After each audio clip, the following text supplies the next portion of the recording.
Hello students, welcome in जागृति classes learning app. तो class 11th में सबसे पहले फिजिक्स में हम पढ़ेंगे जीरो चैप्टर। देखो क्लास 11th में वैसे फर्स्ट से चैप्टर स्टार्ट होता है एनसीईआरटी में, लेकिन अब अपन पढ़ेंगे जीरो चैप्टर। जीरो चैप्टर का क्या इंपॉर्टेंस है मैं आपको क्लियर बता दूं। जैसा अपन ने लिखा है कि मैथमेटिक्स पूरी की पूरी फिजिक्स के अंदर इंक्लूड होती है। मैथमेटिक्स के कुछ टूल है जो फिजिक्स में ज़रूरी है, उसके बिना फिजिक्स हो पाना पॉसिबल नहीं है। जहाँ भी आप देखोगे, देखो फिजिक्स में क्या है, फिजिक्स में बता दूं जनरली अगर देखें तो फिजिक्स में कैसे आप फिजिक्स में कमांड कर पाओगे। तो फिजिक्स जो है, फिजिक्स में क्या है, कॉन्सेप्ट प्लस मैथ्स है, ये ध्यान रखना। फिजिक्स क्या है, कॉन्सेप्ट प्लस मैथ्स। ये दोनों चीज़ें आ गई जब आपने दिमाग में कॉन्सेप्ट रखना स्टार्ट कर दिया, सीख लिया कि कॉन्सेप्ट क्या होते हैं, कैसे यूज़ करना है, और मैथ्स, मैथ्स के फॉर्मूलाज ये याद रखना, तो आपकी फिजिक्स बिल्कुल तैयार हो जाएगी। क्या होता है कॉन्सेप्ट में कि किसी भी डेरिवेशन या किसी भी क्वेश्चन के 2 से 3 स्टेप तो कॉन्सेप्ट होता है फिजिक्स का, 2 से 3 स्टेप्स। फिर उसके बाद क्या होते हैं, मैथ्स के फॉर्मूलाज, उसको इम्प्लीमेंट करके आपको कैलकुलेशन करनी है, फॉर्मूलाज और क्या करनी है इसके साथ, कैलकुलेशन। तो ये चीज़ें आपको समझनी है। तो फिजिक्स में मैथ्स की बहुत इंपॉर्टेंस है। जनरली क्या होता है मैं आपको बता दूं, जनरली बच्चा क्या करता है 10th क्लास के बाद, सुनना भी, 10th क्लास के बाद साइंस में, 11th साइंस में, 11th साइंस में क्या लेता है, 11th साइंस में या तो मैथ सब्जेक्ट लेता है या बायो सब्जेक्ट लेता है। मैथ्स लेगा या बायो लेगा। मैथ्स में क्या पढ़ेगा, पीसीएम, बायो में क्या पढ़ेगा, पीसीबी, फिजिक्स केमिस्ट्री बायो। अब आप ये देखिए कि देखो मैथ्स वाले के लिए जब फिजिक्स मैथ्स अच्छी हो जाती है तो ऑटोमेटिक उसकी फिजिक्स अच्छी हो जाती है। केमिस्ट्री उसको थोड़ा सा कठिन लगता है। क्यों लगता है, क्योंकि केमिस्ट्री में उसको याद करना पड़ता है, रट्टाफिकेशन मारना पड़ता है कि इसमें ये अजम्पशन है, इसमें ये अपवाद है, ये वो जो भी है। और बायो की बात करें, बायो में क्या होता है कि अगर किसी के बायो में रटने की अच्छी टेंडेंसी हो गई है, भाई अच्छी प्रैक्टिस है याद करने की, तो उसकी केमिस्ट्री तो अच्छी हो जाती है, लेकिन फिजिक्स में उसको बड़ी कठिनाई होती है। क्यों होती है, क्योंकि उसके पास मैथ्स नहीं है। इसी समस्या को सॉल्व करने के लिए मैं आपको फिर बता रहा हूँ कि हमारे जागृति क्लासेस लर्निंग ऐप पर पीसीएमबी चारों सब्जेक्ट उसी फीस में मिलते हैं। मतलब अगर आपने पीसीएम लिया तो उसको बी अपने आप फ्री मिल जाएगा, अगर नॉलेज के लिए पढ़ना है तो कोई ज़रूरी नहीं है। और किसी ने पीसीबी लिया है तो उसको मैथ्स अपने आप फ्री मिल जाएगा। तो मैथ्स उसको अपने आप फ्री मिलेगा, इसका मतलब समझ रहे हो कि अपने मैथ्स भी अच्छी तैयारी कर सकते हैं। तो जो नीट की तैयारी कर रहे हैं उनके लिए फ़ायदा है कि जो जो चैप्टर मैं आपको बताऊँ मैथ्स के, वो आप यूज़ करके फिजिक्स को बेहतर बना सकते हैं। और बायोलॉजी वाले ने अगर फिजिक्स बेहतर बना ली, मैं गारंटी देता हूँ वो नीट में कभी नहीं अटकेगा, नीट में उसका श्योर सिलेक्शन होगा। और मैथ्स वालों को बायोलॉजी की कोई इतनी खास ज़रूरत नहीं होती है, वो अपना पीसीएम से काम, उनको भी बायोलॉजी दे रखी है, ठीक है, उनके घर में, घर परिवार में कोई और देखने वाला हो तो काम चल जाएगा। अब मैथमेटिकल टूल्स में शुरू करते हैं। सबसे पहले एलजेब्रा, मैथ्स की जो एलजेब्रा है उसके एलजेब्रा के कुछ फॉर्मूलाज हैं, वो आप देखिए जो आपने पहले पढ़े होंगे निश्चित रूप से।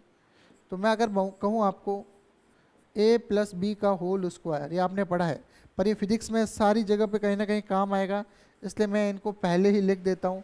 और ये जीरो चैप्टर आप हमेशा तैयार करना। थर्ड, a प्लस बी का whole cube. Fourth, a minus B का होल क्यूब। अभी तो ये आपने जो पहले याद किए हैं वही अपन यहाँ लिखेंगे। वैसे ये 11th क्लास में जब मैथ्स पढ़ते हैं तो मैथ्स में सीरीज़ वाला एक चैप्टर आता है, वहाँ पे बिल्कुल मैथ्स में डिटेल में पढ़ लेते हो क्या होता है, ठीक है। तो यहाँ पे a प्लस बी का होल स्क्वायर, इसको कैसे याद रखेंगे, a square plus B square plus 2ab। Clear, minus है तो क्या होगा, a स्क्वायर। अब देखो a स्क्वायर प्लस, इसको प्लस करके माइनस बी लिख सकता हूँ, माइनस बी का होल स्क्वायर करेंगे तो क्या आएगा, बी स्क्वायर। देखो ये तो ये फॉर्मूला है। देखो इसको क्या लिख सकता हूँ मैं, a प्लस माइनस बी, तो ऊपर वाले के तरीके से प्लस ही है, a स्क्वायर, ठीक है भाई, प्लस बी माइनस बी का स्क्वायर तो बी स्क्वायर ही आएगा, प्लस 2ab तो गुणा करूंगा मल्टीप्लाई करूंगा 2ab तो माइनस चिन्ह रहेगा। तो ये आपको ध्यान हो कि आप इस तरह से माइनस साइन के साथ इसको देखते थे। Clear. Next a plus B cube, a plus B का होल क्यूब है तो ये क्या होगा a cube plus B cube. अब ऐसे देखो ध्यान से, 3 अब 3 है ना पावर इसलिए 3 रखना, 2 है तो 2 आएगा, 3 है तो 3 आएगा 3। अब एक बार a स्क्वायर b कर दो, एक बार ए बी स्क्वायर कर दो, और अगर प्लस में है तो सब प्लस ही होंगे, कोई दिक्कत वाली बात नहीं है। लेकिन अब देखो इसमें भी अपन क्या करेंगे, a प्लस माइनस बी का होल क्यूब, इसको ऐसे भी लिख सकते हैं। अब इसी को इसमें इम्प्लीमेंट करेंगे तो ये मैं आपको समझा देता हूँ, याद रखने की जरूरत नहीं थी क्या होता है। देखो इस कॉन्सेप्ट को ध्यान में रखना। तो मैंने कहा भाई a क्यूब प्लस माइनस का b क्यूब, ऊपर वाले कॉन्सेप्ट से प्लस 3 a स्क्वायर, b की जगह क्या आएगा माइनस बी, प्लस 3a और माइनस बी का स्क्वायर। क्लियर। यही होगा, a प्लस माइनस बी का होल क्यूब है तो प्लस वाले फॉर्मूले ऊपर वाले फॉर्मूले के अकॉर्डिंग करें तो क्या होगा a क्यूब माइनस बी का whole cube plus 3a square minus का b, मल्टीप्लाई में ध्यान रखना, माइनस b प्लस 3a, मतलब एक बार आगे वाले को 2 पावर में ले लेते हैं और पीछे वाले को 1 पावर, सब टोटल पावर 3 होनी चाहिए, देखो 3 पावर है सब में। देखो अगर होल स्क्वायर 2 है तो क्या है 2 पावर 2 पावर, और ये मल्टीप्लाई करेंगे तो 2 ही आएगा, 2 पावर हो जाएगी जोड़ेंगे तो। अगर ठीक है यहाँ पे क्यूब है तो ए क्यूब और ये बी क्यूब, ये गड़बड़ नहीं होना चाहिए, ए क्यूब बी क्यूब और ये भी 3 पावर है, ये चेक कर लेना। ठीक है, अब यहाँ पे देखिए ए क्यूब और किसी भी माइनस की पावर अगर ऑड होती है तो माइनस में ही रहती है, माइनस का बी क्यूब। अब फिर से यह माइनस आएगा तो 3a स्क्वायर बी और 3a, ये क्या हो जाएगा माइनस बी का स्क्वायर है, इवन पावर है तो ये स्क्वायर ही रहेगा।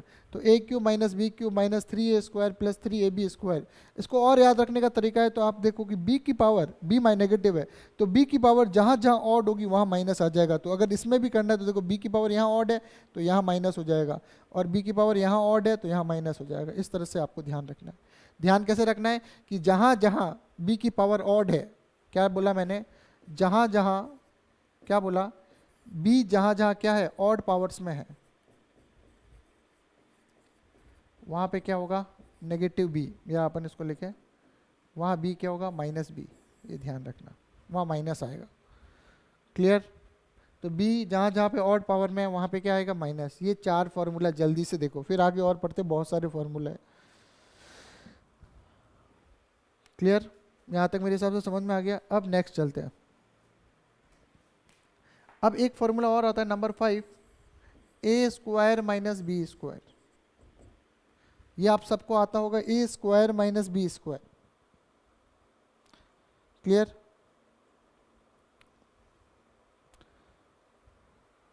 a square plus a square minus B square.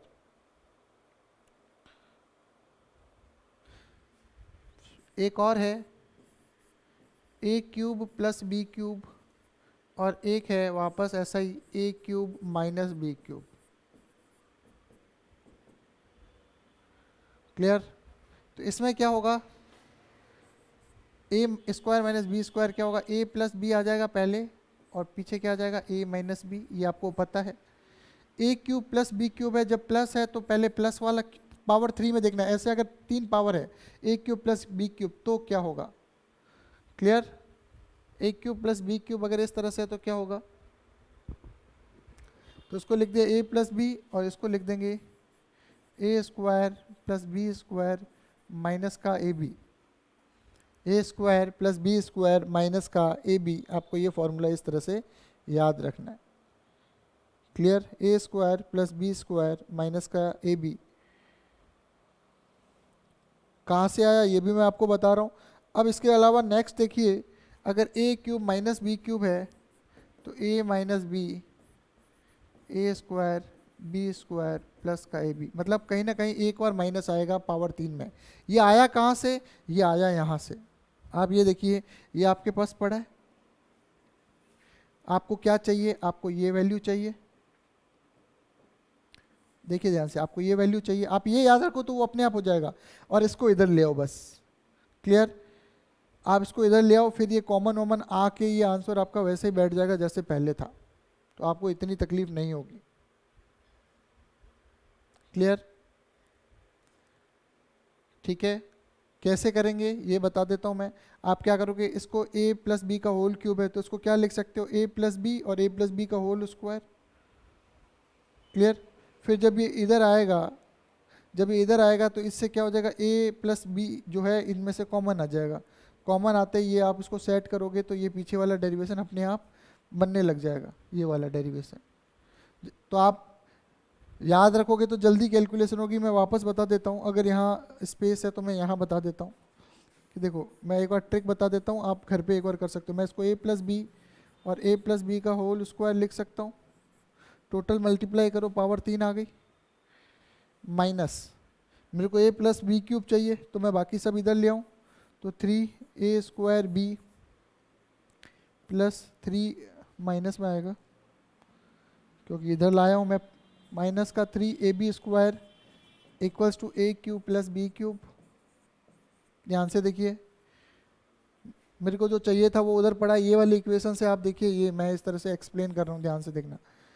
अब यहाँ पे देखिए, मैं इसको लिख देता हूँ a प्लस बी और मैं इसको कर देता हूँ open, a square plus B square plus 2ab।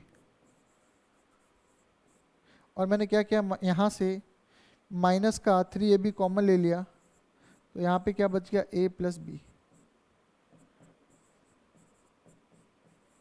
Clear? ये कॉमन ले लिया ना 3ab माइनस का कॉमन, माइनस भी ले लिया, 3ab भी कॉमन ले लिया, तो पीछे बचा क्या, a प्लस बी। करके देख लेना, यही बचेगा। ठीक है, अब a प्लस बी और कॉमन आ रहा है तो a प्लस बी बाहर आ गया, तो बचा क्या, a square plus B square plus 2ab और माइनस का 3ab। दैट्स वाई अपना फाइनल आंसर क्या आया, a plus B A square plus B square minus का ए बी, ये क्या हो गया, A cube plus B cube. Clear है? मैंने ये आपको समझा दिया कि A cube plus B cube का फॉर्मूला ये कैसे होता है, ये मैंने यहीं से एक्सप्लेन कर दिया। मतलब कुल मिला के कहने की बात है कि अगर अपने को ये चार फार्मूलाज आते हैं तो अपने कोई दिक्कत नहीं है, ये चारों का कोई शॉर्टकट नहीं है, चार करने ही है।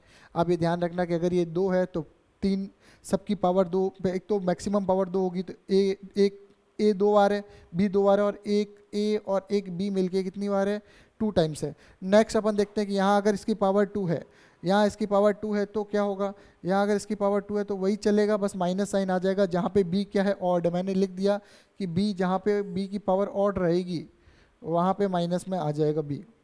क्लियर? यहाँ पे अगर a प्लस बी का होल क्यूब है तो टर्म्स जितनी भी पावर होती है उससे प्लस 1 आता है। टर्म्स कितनी आएगी, टोटल टर्म्स कितनी होगी, पावर जितनी भी होगी प्लस 1, ये ध्यान रखना। तो पावर 2 है तो टर्म्स 3 आएगी, पावर अगर 3 है तो टर्म्स कितनी आएगी, 4। तो ये मैंने यहाँ पे आपको एक्सप्लेन कर दिया, यहाँ तक अपना काम हो गया, कोई दिक्कत वाली बात नहीं है। क्लियर भाई? अब मैं कहूँ अगर मैं इन दोनों को ऐड करूँ, सुनना, मैं यहीं से एक चीज़ और बता देता हूँ आपको, ज़्यादा दिमाग नहीं लगाना है। इन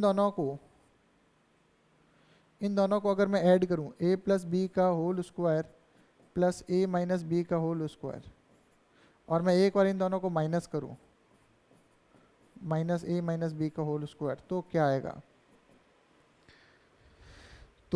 मैं यहीं पे कर देता हूँ। इन दोनों को ऐड करूँ, इन दोनों को माइनस करूँ, यहीं से समझाने की कोशिश करूँ।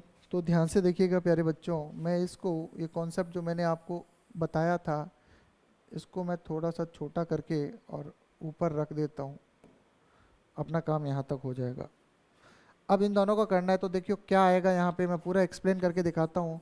ए square plus B square plus 2ab plus A square plus B square minus 2ab, इस तरह का होगा। ओपन कर दिया, प्लस है और अंदर इसको ओपन कर दिया तो यही रहेगा, कोई दिक्कत नहीं। ब्रैकेट रखना है तो रख लो भले, फिर प्लस में कोई फ़र्क भी नहीं पड़ता। 2ab से 2ab कैंसिल हो जाएगा तो क्या आ जाएगा, 2a square plus 2b square, कोई दिक्कत वाली बात नहीं है। लेकिन अब यहाँ पे देखो, ये अपना कॉन्सेप्ट काम आएगा 12th क्लास में कहीं ना कहीं। तो A square plus B square plus 2ab minus A square plus B square minus 2ab। अब क्या हो गया, अब हो गया गड़बड़।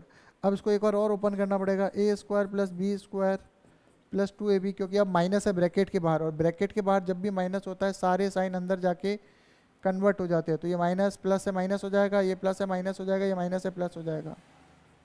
तो बी स्क्वायर ए स्क्वायर बी स्क्वायर ए स्क्वायर कैंसिल हो जाएगा, तो अपना आंसर आ जाएगा 4ab। ये भी मैंने आपको यहाँ पे समझा दिया। क्लियर, ये आपको एक्सप्लेन कर दिया मैंने। 4 फॉर्मूले, इससे सारी कहानी हो रही है। मैंने सब कुछ इसी पे एक्सप्लेन आपको कर दिया। तो ये चारों फॉर्मूलेज अपने फिजिक्स के पॉइंट ऑफ व्यू से बहुत ज़्यादा इम्पॉर्टेंट है भाई, बहुत ज़्यादा इम्पॉर्टेंट है, ध्यान रखना। फिर मैं आगे बढ़ता हूँ, एक और फॉर्मूला है वो नेक्स्ट में कर लेंगे। अब नेक्स्ट है एक formula a plus B plus C का क्यूब, ठीक है, या square. a plus B plus C का क्या है, क्यूब भी कर सकते हो, अभी है square. a plus B plus C का स्क्वायर है। अगर इसकी बात करें तो क्या होगा, आपने फिजिक्स में A square plus B square plus C square plus 2ab plus 2bc plus 2ca, 2ab 2bc 2ca। Clear, ये हो गया इस तरह का फॉर्मूला नंबर 8। एलजेब्रा के जितने फॉर्मूलाज हैं वो इतने यहाँ पे अपने ख़त्म हो चुके हैं। क्लियर, अब अपन आते हैं नेक्स्ट जो अपने को ज़रूरत है। क्लियर, एलजेब्रा हो गया, अब अपन आते हैं क्वाड्रेटिक इक्वेशन पे।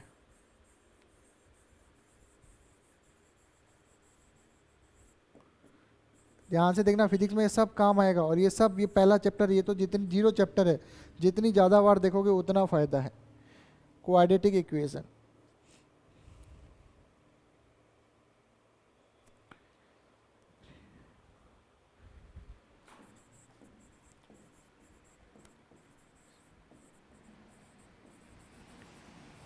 क्वाड्रेटिक इक्वेशन क्या होती है, an equation of second degree is called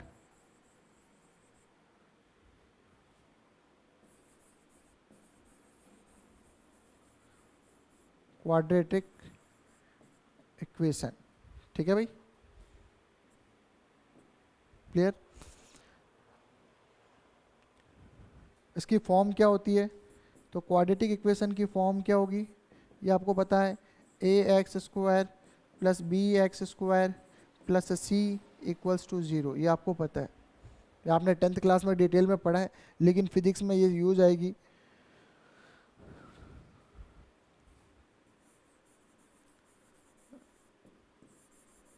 the roots of quadratic equation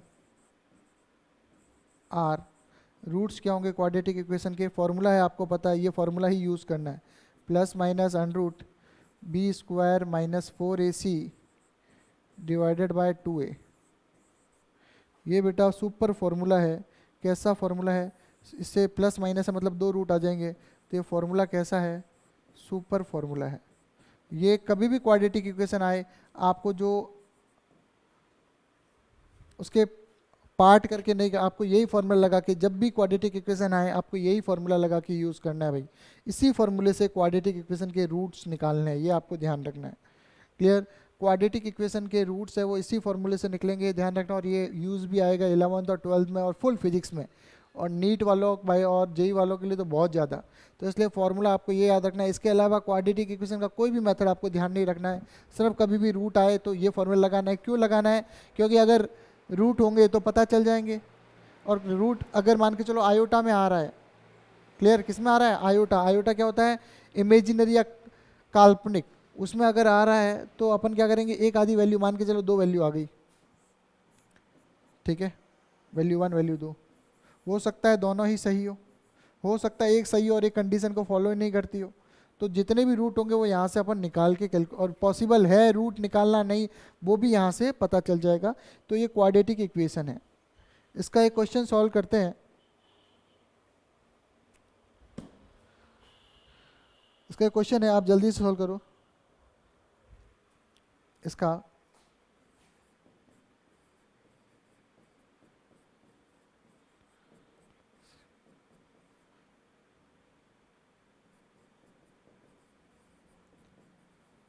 find the roots of equation, find करो भाई। इस इक्वेशन के रूट फाइंड करने हैं। 6x² माइनस 13x प्लस 6 आपने करा हुआ है इक्वल्स टू 0। जल्दी से करिए।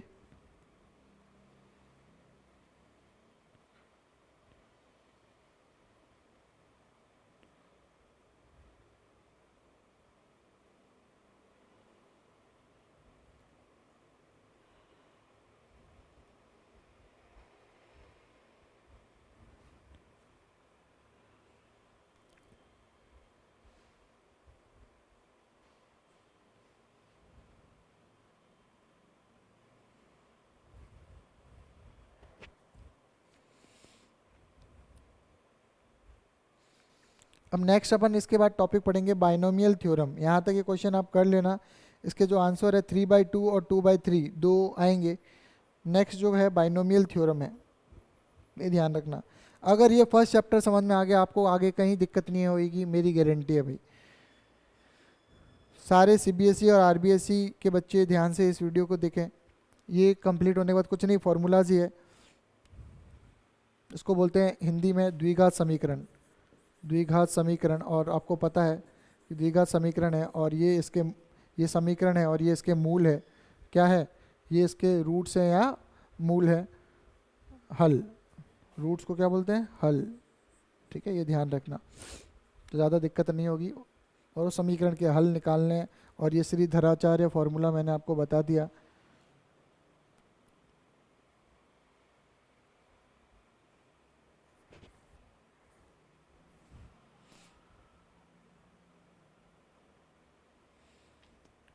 यहाँ तक हो जाने के बाद अब आगे बढ़ते हैं भाई। अब ज़्यादा समय ले लिया अपन ने, तो देखो अब अगला समय लेते हैं। अगला जो टॉपिक लेते हैं वो लेते हैं अपन बाइनोमियल थ्योरम। क्या है अगला topic? Binomial theorem. Binomial theorem क्या है भाई? हिंदी में अगर बोले तो ये एक द्विपद प्रमेय होती है। क्लियर? अब इसके बारे में अगर देखें तो क्या होता है द्विपद प्रमेय। अगर कोई मान के चलो इक्वेशन है 1 + x⁴n, ठीक है, तो इसकी कुछ कंडीशंस है, देखो। ठीक है, n क्या है ध्यान रखना, n belongs to an integer है, पॉजिटिव नेगेटिव कोई भी इंटीजर है। n क्या है? कोई भी इंटीजर है, पूर्णांक है। ठीक है, अब इसको अपन जब ओपन करना है तो ध्यान से देखिए, 1 + n/1 into x, n into, अब एक कम कर देंगे इसमें से, तो दो आया, तो 2 का फैक्टोरियल, x का स्क्वायर, n इंटू n-1, और फिर n-1 से एक और माइनस डिक्रीज करके मल्टीप्लाई कर दिया। टोटल ऊपर कितनी होगी? 3, तो 3 फैक्टोरियल x³। देखो 3 3 3, ध्यान रखा, ऊपर 3 है वैल्यू और नीचे 3 फैक्टोरियल है और इधर है x³। इसी तरह से ये चलता जाएगा। क्लियर? इसी तरह से ये चलता जाएगा। ये होता है क्या? ठीक है, तो n इंटीजर है और x क्या है? x belongs to real number. x belongs to क्या है? रियल नंबर, वास्तविक संख्या। x कोई भी वास्तविक संख्या है, और n क्या है? n है इंटीजर, इसको बोलते हैं अपन पूर्णांक, और ये है वास्तविक संख्या। अब देखिए, इसको ये अपने को फिजिक्स में कहीं यूज़ नहीं लेना है। मेरी बात सुनना, ये जो मैथ्स का टॉपिक है ये फिजिक्स में कहीं यूज़ नहीं लेना। फिजिक्स में कैसे यूज़ लेना? देखो, फिजिक्स की जब कंडीशन आएगी तो अपन इसको ऐसे बोलेंगे, x is very less than 1। क्या बोलेंगे? x जो है 1 से बहुत कम है। क्लियर? फैक्टोरियल क्या होता है वो भी बता देता हूँ। तो x जो है बहुत कम है, 1 से, प्लस माइनस कुछ भी हो सकता है। तो जब भी सुनना, तो फॉर्मूला क्या लेंगे? तो 1 + x⁴n जो है वो, ये दोनों मल्टीप्लाई हो जाएंगे, 1 + nx। क्या हो जाएंगे? 1 + nx। ये फिजिक्स में यूज़ में आएगा भाई। इसी तरह से अगर 1 - x⁴n हो गया तो क्या होगा? और यही कंडीशन है, तो 1, ये दोनों मल्टीप्लाई होंगे, -nx हो जाएगा। तीसरी कंडीशन 1 + x⁴n, और n बहुत कम है तो क्या हो जाएगा? -n है, तो क्या हो जाएगा? 1 - nx। और नंबर 4 1 - x⁴ -n हो गया, तो माइनस माइनस क्या हो जाएगा, प्लस, मल्टीप्लाई होंगे, ये दोनों मल्टीप्लाई हो जाते हैं, ये ध्यान रखना। क्लियर? तो 1 प्लस एन एक्स, ये कंडीशन होगी। अब आप देख रहे होंगे कि सर ये फैक्टोरियल क्या है, मैथ्स वाले तो पढ़ लेते हैं, मैं बता देता हूँ एन फैक्टोरियल क्या होता है। एन फैक्टोरियल होता है एन माइनस, क्लियर, इस तरह से डिक्रीज होता जाता है। तो मैं सीधा वैल्यू में ही बता दूं तो आपको ज़्यादा उचित रहेगा। एन माइनस वन, चलो एन माइनस टू, ऐसे ऐसे करते करते माइनस होते होते आखिरी डिजिट जब तक 1 नहीं आ जाती तब तक ये चलता रहता है। फॉर एग्जाम्पल, अगर इसका कोई उदाहरण दूं, एग्जाम्पल दूं, तो मैंने कहा 3 फैक्टोरियल, इसका मतलब क्या है 3, 3 में से 1 कम हुआ। क्लियर? तो मैं ऐसे ही कर दूं सीधा ही, ज़्यादा दिमाग, 3, 3 में से 1 कम हुआ 2, 2 में से 1 कम हुआ 1, 1 तक रुक जाएगा। तो इन सबको मल्टीप्लाई कर देंगे तो इसका आंसर आएगा 6। ये होता है फैक्टोरियल। इसको क्या बोलते हैं? फैक्टोरियल।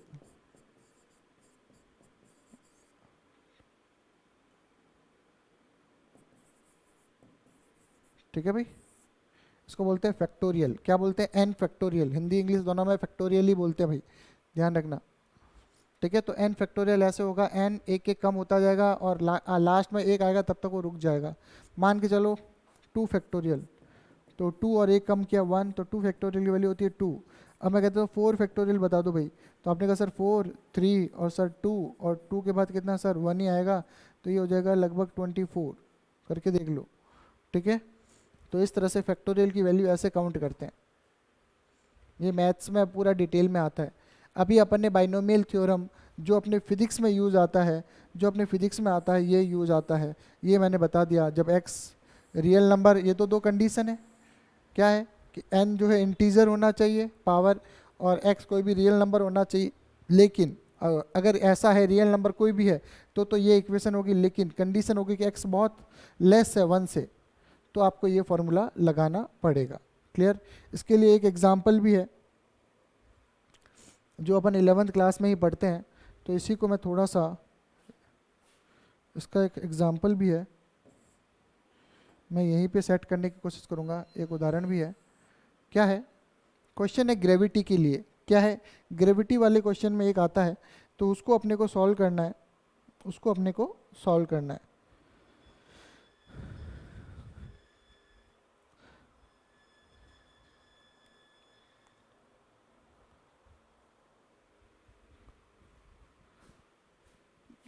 देखो जी डैश बराबर जी आर स्क्वायर, क्वेश्चन है, सीधा मैं समझाने की कोशिश कर रहा हूँ, लैंग्वेज वैंग्वेज नहीं लिख रहा। जी आर स्क्वायर और आर प्लस एच का होल स्क्वायर। पहले तो डायमेंशन देखो, ये मीटर का स्क्वायर है, मीटर का स्क्वायर कट गया तो मैच हो रही है। अब इसमें क्या condition, if H is less than R, तो क्या होगा? तो अपन क्या करेंगे, एच को यहाँ पे अपन सीधा तो जीरो कर नहीं सकते। अगर मैंने सीधा इसको जीरो कर दिया तो ये आर स्क्वायर कट जाएगा, ऐसे पॉसिबल नहीं है। तो मैं इसको क्या करूँगा, G dash equals to G R square. ठीक है, मैं क्या करूँगा, इस आर स्क्वायर को इसके डिवाइड में डाल दूंगा। क्या करूँगा, या मैं क्या करूँगा, जी आर स्क्वायर है और मैं यहाँ से आर कॉमन ले लेता हूँ, तो जब आर कॉमन लूँगा तो आर स्क्वायर बाहर आएगा और यहाँ बच जाएगा 1 प्लस एच अपॉन आर बचेगा। देखो यहाँ से मैंने आर कॉमन लिया तो आर यहाँ था, आर बाहर आएगा, स्क्वायर है तो आर स्क्वायर बाहर आएगा, 1 रह जाएगा। और इसके पास एच था, एच के पास आर नहीं था, तो फिर भी मैंने यहाँ से आर कॉमन लेने की कोशिश की तो डिवाइडेड बाय आर हो गया। क्लियर? अब मैं इस आर को वापस अंदर मल्टीप्लाई करूँ तो ये अंदर जाएगा तो आर स्क्वायर हो जाएगा और ये आर से आर कैंसिल हो जाएगा, क्योंकि यहाँ पावर 2 है, तो जैसे अंदर जाएगा तो पावर 2 तो ऊपर बैठ जाएगी, आर अंदर जाएगा, आर यहाँ आ जाएगा और आर से आर कैंसिल हो जाएगा।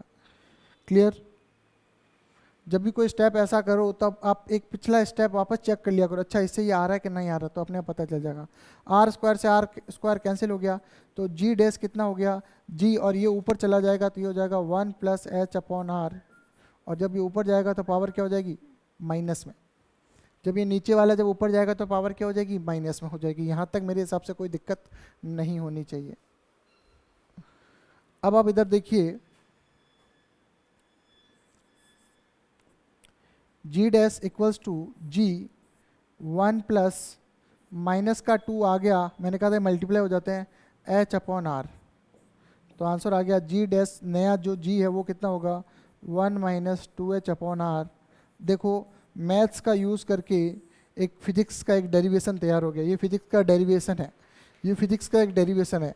तो क्या किया, देखो आप कुछ नहीं किया, फिजिक्स तो है ही नहीं इसमें, फिजिक्स ने तो फॉर्मूला बता दिया बस। उसके बाद जो है मैथ्स लगी है, पूरी बाइनोमियल थ्योरम लगी है, और इस तरह से फिजिक्स का एक डेरिवेशन सॉल्व हो गया भाई। फिजिक्स का एक डेरिवेशन सॉल्व हो गया। ये है फिजिक्स में मैथ्स की ताकत भाई। ये है फिजिक्स में मैथ्स की ताकत। बिना मैथ्स के फिजिक्स कुछ नहीं है भाई। मैं आज ही क्लियर कह रहा हूँ फर्स्ट क्लास से कि बिना फिजिक्स जो है, मैथ्स के बिना फिजिक्स कुछ भी नहीं है। तो मैंने सारे आपको पॉइंट टू पॉइंट स्टेप सारे बता दिए, क्लियर, समझा दिया पूरा, ठीक है। अब आ जाते हैं नेक्स्ट, क्लियर, क्लियर यहाँ तक हो गया। चलो अब चलते हैं नेक्स्ट। जो अपने फिजिक्स में काम की चीज़ है वो सारा मैं आपको बता रहा हूँ, ठीक है। नेक्स्ट टॉपिक है मेंसुरेशन, ठीक है। इसको अपन बोलेंगे वस्तुओं के आयतन व क्षेत्रफल, आमाप, ठीक है। आयतन व क्षेत्रफल, मेंसुरेशन जो है, तो इम्पोर्टेंट फॉर्मूला क्या है? पहला, एक एक चीज़ से स्टार्ट करते हैं, क्लियर। एक एक चीज़ से स्टार्ट करेंगे अपन, इसको सब कुछ लेंगे, सिलेंडर, कॉन वॉन सब लेंगे। तो सबसे पहले अपन स्टार्ट करते हैं सर्कल से, सर्कल, क्लियर, मतलब वृत्त। सबको पता है क्या होता है? सर्कल की परिधि, इसको बोलते हैं सरकमफेरेंस। कितनी होती है भाई? 2πr। अगर रेडियस r है तो 2πr, ठीक है। क्षेत्रफल या एरिया, एरिया क्या होता है भाई बताओ? πr²। ये जीरो चैप्टर में थोड़ा सा बाइलैंग्वेज पढ़ा रहा हूँ तो दिक्कत नहीं होनी चाहिए, क्योंकि ये जीरो चैप्टर एनसीईआरटी बेस्ड नहीं है, उसके बाद बिल्कुल अलग है भाई, ध्यान रखना। तो एरिया हो गया इसका πr² सर्कल का, क्लियर। इसके अलावा कुछ मतलब है नहीं, वॉल्यूम होता नहीं है सर्कल का, क्लियर। सर्कल हो गया। इसके बाद अपन बात करते हैं स्क्वायर की।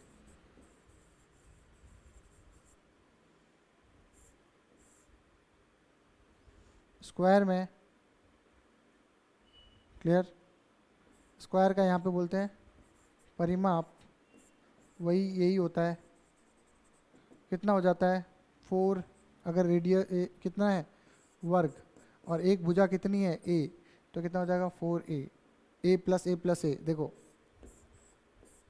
a, तो a plus a plus a plus a, clear, 4a हो गया। सर्कल है और इसका रेडियस अगर r है तो आपको पता है कितना हो गया? 2πr सर्कमफेरेंस हो गया। और इसका जब एरिया की बात करेंगे, क्षेत्रफल की बात करेंगे, तो कितना हो जाएगा? a²। कितना हो जाएगा? a²। सर्कल होगा तो सर्कल का डायगोनल की बात करेंगे तो कितना होगा? तो ये a है, ये a है, तो ये कितना होगा? पाइथागोरस से, पाइथागोरस से a² कितना हुआ? a√2a। तो विकर्ण कितना हुआ इसका? डायगोनल कितना हुआ? डायगोनल कितना हुआ भाई? √2a। कितना हुआ? √2a। ये स्क्वायर के बारे में अपने को पता चल गया भाई, मेन मेन चीज़ें।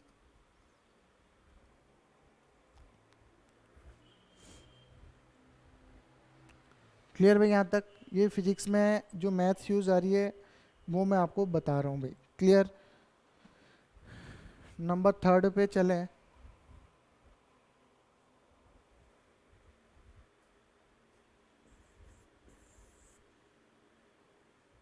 नंबर 3 पे है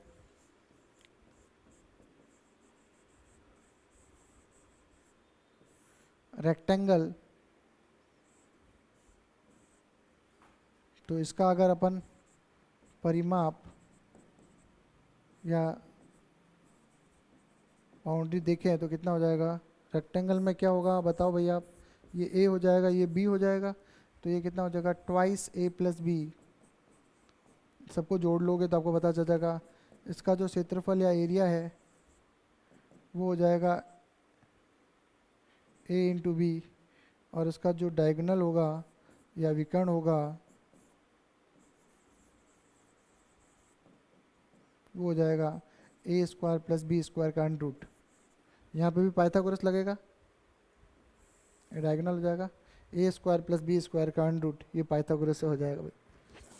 तो 3 हो गया भाई, रेक्टेंगल भी हो गया भाई।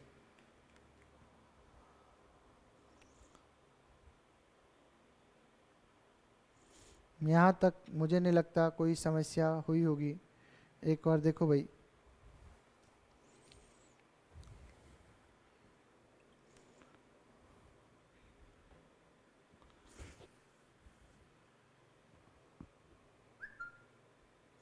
जल्दी से देखो फॉर्मूले।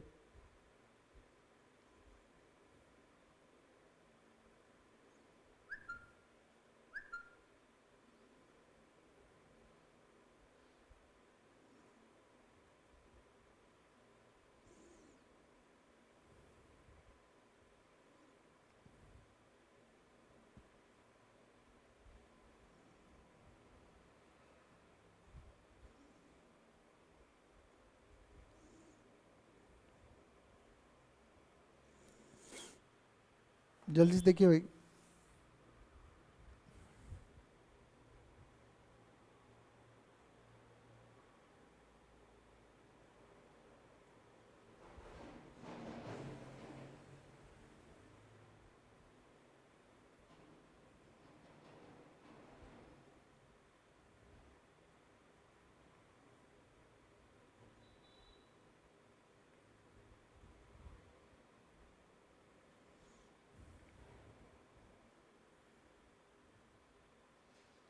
जल्दी से देखिए भाई।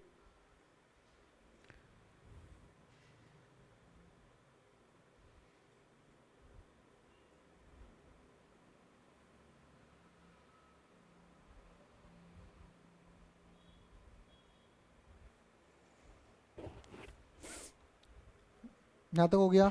अब एक और ले लेते हैं।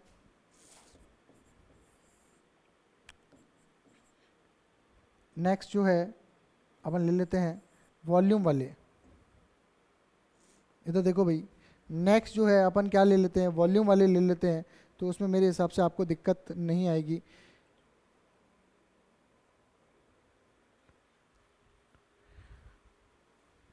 तो ले लेते हैं स्फीयर। या स्फीयर से पहले अपन ले लेते हैं ट्रपेजियम, जिसको हिंदी में बोलते हैं समलंब। क्या बोलते हैं? समलंब। कैसा होता है ये? तो ये कुछ मिला के ऐसा होता है। क्लियर? बात आ रही समझ में? तो समलंब का अगर बात करें तो इसमें सीधा एरिया की बात करते हैं। जनरली इसका एरिया ही पूछा जाता है। एरिया क्या होगा इसका समलंब का? ये अगर ए है और ये बी है और ये एच है, तो 1/2 height into sum of parallel lines. Height into sum of parallel lines. ठीक है, पैरेलल लाइंस जो है समांतर रेखाओं का योग इंटू ऊंचाई इंटू हाफ। क्लियर? ये होता है इसका फॉर्मूला ट्रेपेजियम का। अब अपन आ जाते हैं स्फीयर पे। तो नेक्स्ट है स्फीयर, जिसको बोलते हैं अपन गोला। ठीक है, गोले में दो चीज़ें होगी, एक तो होगा एरिया और एक होगा वॉल्यूम। ठीक है, एरिया कितना होता है गोले का? तो आपको पता है अगर इसकी रेडियस आर है, रेडियस आर का कोई गोला बना दिया तो इसका हो जाएगा 4πr², और वॉल्यूम हो जाएगा 4π3πr³। ये आपको याद रखना पड़ेगा। आपको पता है कि एरिया हमेशा मीटर स्क्वायर में होता है, तो 2r दिख रहे हैं आपको, मीटर स्क्वायर आ जाएगा। वॉल्यूम हमेशा क्यूब में होता है, तो पावर हमेशा क्यूब में आएगी, ये ध्यान रखना। Total power. स्फीयर हो गया, स्फीयर के लिए गोला ये वॉल्यूम ही चाहिए अपने को। फिर इसके बाद आते हैं अपन सिलेंडर। सिलेंडर मतलब क्या लिया अपन ने, बेलन, बेलन का एरिया। मैं ये सब बता रहा हूँ क्योंकि अपने यूज़ में आएगा, इसलिए मैं बता रहा हूँ पहला चैप्टर बार बार ये अपने को अच्छे से कवर करना है। एरिया सिलेंडर, देखो ये सिलेंडर है, क्लियर, इसकी रेडियस आर है, हाइट एच है, आपको पता है, बस मैं तो एक और वापस बता रहा हूँ बस। इसका अगर एरिया लेना है तो देखिए ध्यान से, 2πr/h तो इसका वक्र पृष्ठ हो गया, और दो इसमें वृत्त हो गए तो 2πr²।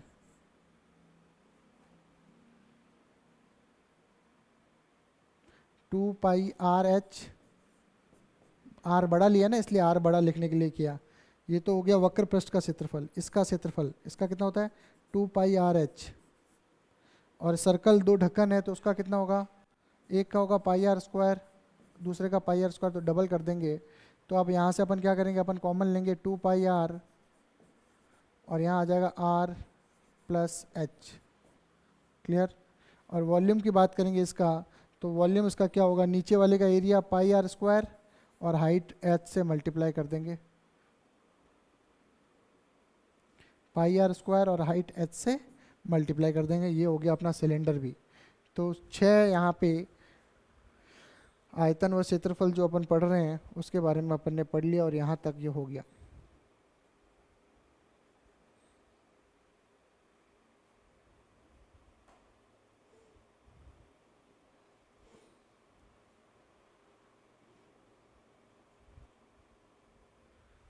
क्लियर। अब यहाँ पे एक और करते हैं 7।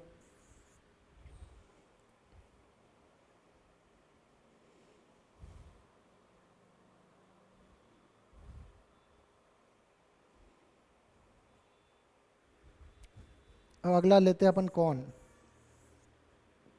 क्या लेते हैं, कौन,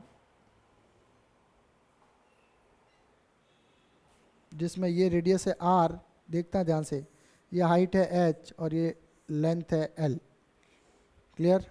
ये जो हाइट है h है, और ये जो तिरछी रेखा है जो डायगोनल है ये l है, और ये क्या है r है। तो अगर इसकी बात करें कि इसका ये कर्व्ड जो पार्ट है इसका एरिया कितना होता है, तो इसका एरिया होता है πrl। मैं क्लियर कर दूं कि इसका जो एरिया होता है, इसका एरिया होता है πrl, ये ध्यान रखना। तो अब मैं क्या लूँगा, मैंने लिया कौन, ठीक है, कौन को हिंदी में बोलेंगे शंकु। शंकु का टोटल एरिया और टोटल वॉल्यूम की बात करें तो टोटल एरिया क्या होगा, तो ये जो कर्व सरफेस है इसका तो πrl है, और नीचे जो सर्कल है तो टोटल एरिया क्या हो जाएगा πrl, कर्व का हो गया, सर्कल का हो गया πr²। तो इसको अपन πr कॉमन लेके r+l भी लिख सकते हैं, कोई दिक्कत वाली बात नहीं है। और इसका वॉल्यूम क्या होगा, इसका वॉल्यूम क्या होगा, तो इसका वॉल्यूम होता है जो सिलेंडर का होता है उसको करो πr²h, और ये सिलेंडर का 1/3 पार्ट ऐसे मान सकते हो, तो πr²h इंटू 1/3। अब नेक्स्ट है वॉल्यूम ऑफ क्यूब और क्यूबॉइड की बात करते हैं। 7 हो गया, नंबर 8 डालते हैं। क्यूब, क्यूब का मतलब आप समझ रहे हो घन, तो इसका एरिया और इसका वॉल्यूम, एरिया क्या होगा घन का, घन एक कमरे जैसा होता है। जब भी घन की बात है एक कमरा आपको याद आना चाहिए, और आपको ये मानना है कि उसकी सभी भुजाएं समान है। तो एक घन के बारे में बच्चों बात करेंगे, क्यूब के बारे में बात करेंगे, तो इसका जो फॉर्मूला आ जाएगा घन का वो आ जाएगा एरिया। तो एरिया एक घन का, जैसे ये एक मान के चलो स्क्वायर है, घन में क्या होता है स्क्वायर होते हैं। घन कैसा होता है, घन इस तरह से चित्र यहाँ बना रहा हूँ मैं घन का, तो घन कुछ इस तरह से होता है, घन आपने देखा होगा। तो इसमें क्या होता है स्क्वायर्स होते हैं, तो एक स्क्वायर का एरिया हो गया ए स्क्वायर, और टोटल 6 स्क्वायर होते हैं, आगे पीछे दाएं बाएं ऊपर नीचे, तो कितने हो गए 6 एरिया। वॉल्यूम क्या होगा, इसका वॉल्यूम होगा A into A that means A cube, और 9 क्यूबॉइड। मैं कह रहा हूँ चैप्टर तो 11th और 12th दोनों के लिए, 12th में भी पढ़ने लायक है भाई, दोनों के लिए इंपॉर्टेंट है, इससे बाहर मैथ्स यूज़ में नहीं आती है। बस इसी के साथ ये ख़त्म करेंगे, एरिया और वॉल्यूम इसके अलावा कुछ बच गया हो तो देख लेंगे, बाकी मुझे नहीं लगता। एरिया, तो एरिया क्या होगा, तो एक सरफेस का ए बी होगा, फिर बी सी होगा, फिर सी ए होगा। अगर मान के चलो ए बी सी 3 सरफेस है तो इसमें तो सभी सरफेस क्या है, ए है। मान के चलो अगर ए बी सी 3 सरफेस है तो क्या होगा, एक का ए बी होगा। यहाँ पे मैं बना दूँ क्यूबॉइड का डायग्राम, आप यहाँ देख सकते हो, ठीक है। ये ए है, ये बी है और ये सी है। तो एक बार हो गया ए बी, एक बार हो गया बी सी, एक बार सी हो गया, सब डबल होंगे तो डबल आगे कर लिया सबके आगे और इनको ऐड कर लिया। और वॉल्यूम क्या होगा, उसका वॉल्यूम होगा ए बी सी। वॉल्यूम क्या होगा, A into B into C, A B C इसका वॉल्यूम होगा। इसी के साथ मेंसुरेशन जो है या आयतन या क्षेत्रफल जो है बच्चों समाप्त हुआ। इसी के साथ आयतन व क्षेत्रफल समाप्त हुआ। तो ये बच्चों बहुत ही इंपॉर्टेंट फार्मूला है। आज अपन ने जीरो चैप्टर शुरू किया है, कम से कम 3 से 4 क्लास में ये जीरो चैप्टर चलेगा। और ये जीरो चैप्टर बहुत ही महत्वपूर्ण है। अगर ये जीरो चैप्टर नहीं पढ़ोगे तो मैं निश्चित रूप से कहता हूँ कि फिजिक्स में आपके जीरो अंक आएंगे हर डेरिवेशन में। और अगर आपने ये जीरो चैप्टर पढ़ लिया तो मैं गारंटी देता हूँ फिजिक्स में आप कहीं नहीं अटकोगे, आपको कहीं कोई दिक्कत नहीं आएगी। पूरा जो गणित का निचोड़ है, निचोड़ मिला के शिकंजी तैयार की हुई है ये, ठीक है। तो ये नींबू की शिकंजी आप पी लोगे तो आपको फिजिक्स का जो डर है वो गायब हो जाएगा, आप तरोताज़ा हो जाओगे, आपको बड़ा मज़ा आने लगेगा। तो इसी के साथ आज की क्लास हम यहीं समाप्त करते हैं। अगर आपको ये वीडियो पसंद आया हो, देखो बच्चों बहुत मेहनत की गई इस वीडियो में, तो अगर आपको ये वीडियो पसंद आया हो तो आप इसे लाइक करें, शेयर करें, सब्सक्राइब करें और अपने स्कूल के ज़्यादा से ज़्यादा मित्रों को इसके बारे में सूचित करें।